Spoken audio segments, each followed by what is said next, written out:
Tamratul Iftar ak Iftar TV ak Daaru Muxti Baas des na leen dëgtal naafilay bis bi di Ramadan Mubarak ginnaaw julli fajar gu ne ñu ànd ko Sëriñ Xaadim Diop ak Sëriñ Xaadim Jing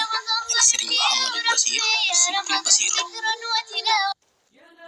bismillah mbokki julit yi Sénégal ak li ko wër groupe Tamratul Iftar ak Iftar TV ñoo del ci waat ngir diktalaat leen seen naafila bis bi tey di fukkeelu guddi ci weeru koor ci atum junni ak juróom-ñeenti téeméer ak ñeent fukk ak ñett ci gàddaay gi